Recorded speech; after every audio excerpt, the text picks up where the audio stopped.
All right. So you wanted to really get a handle on active versus passive voice. Uh-huh.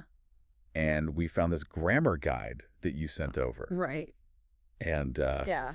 wow. It's amazing. Yeah, it really digs into it. It does. It's not just like how to form them, but right. when to use them and Yeah. why and all this stuff. The why is really important. It is. Yeah. I always thought passive voice was like bad writing. Oh, You know? yeah. But- It gets a bad rap. You're not supposed to do it. Yeah. And this guide is like, no, no, no.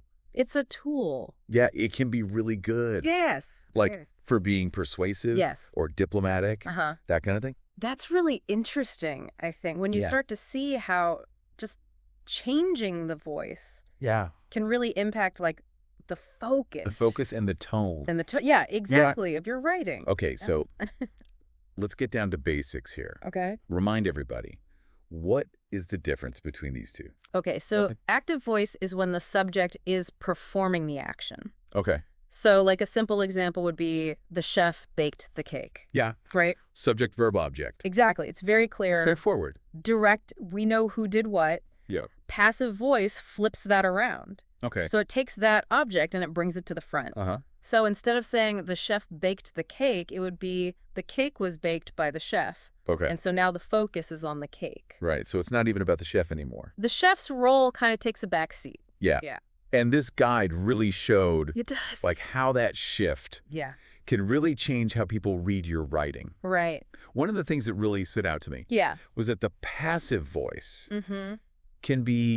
used to be more polite, Yes. especially in like a business setting. Business. Oh, yeah. And I was thinking about like, Emails. yeah, Oh. like if you have to ask somebody for something, Yes. instead of saying, send me the report.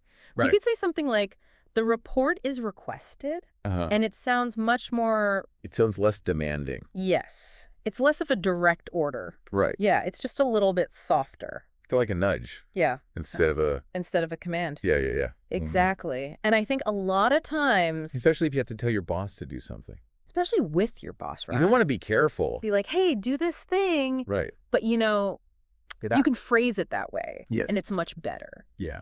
I was wondering, though, are there ever times Yeah. where it's not so clear cut? It's not always so black and white. Yeah. Like the guides used really simple examples, Yes. you know, Very straightforward. but there are certain verbs that kind of act a little differently. Okay. So for example, you might say like, the cake is baking. Uh-huh. Now that sounds passive, Yeah. right? But it's actually grammatically An active construction. okay. Yeah. So it's not as easy as It's not... just memorizing a formula. It's not just about the formula. It's about understanding how those verbs are working within the sentence. Interesting. Yeah. Now this guide also gives very specific steps Yes. for how to turn a sentence Uh-huh. from passive to active and back and forth. Yeah, what was really interesting to me about that whole process Yeah. was that it really emphasized that when you rearrange the elements of the sentence, Mm-hmm. you shift the emphasis. Right. So the object of your active sentence becomes the subject of the passive one. Okay. You introduce what we call a be verb Uh-huh. plus the past participle of the main verb, Yeah. and then you have the option of adding by plus whoever that original subject was. Right. But a lot of times you leave that part out. Yeah. So you could say the cake was baked Yeah. or the cake was baked by the chef. Yeah.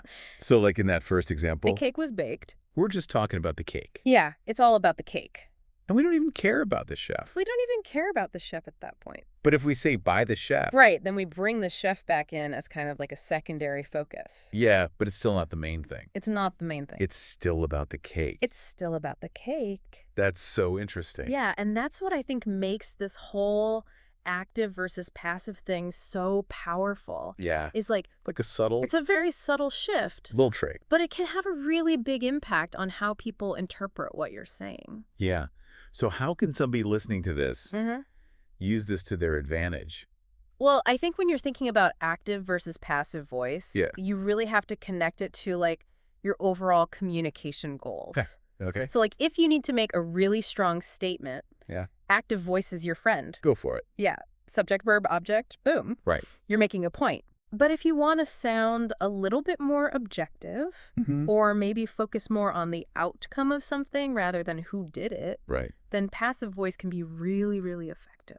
So it's like having Yeah. different tools in your toolbox. It absolutely is. Yeah. It's like picking the right tool for the job. This has really changed my mind. I know, me too. I used to think passive voice was like, A cardinal sin. yeah, bad writing. Yeah. But now I'm like, oh, It's all about how you use it. it's how you use it and when you use it. Exactly. Yeah. Yeah. This has been A really interesting deep a dive. really fascinating deep dive. Yeah. I feel like I have a new superpower. As you should. Yeah. You know what I would say Yeah. for anybody listening? Uh-huh. Just pay attention now when you're reading Oh, yeah. different things. That's a good point. Pay attention to how writers are using active and passive voice. Yeah.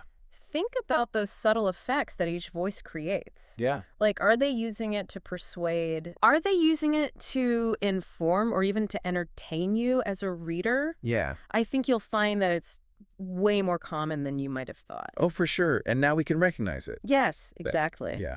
Now you have the tools. I love it. Me too. Well, we've learned a lot today, We have. but keep learning. Absolutely. Pay attention. Pay attention. Keep experimenting. Keep writing. And pretty soon you'll be a master of active and passive voice. You got this. All right. Thanks for joining us for this deep dive, everybody. It was fun. We'll see you next time. See ya.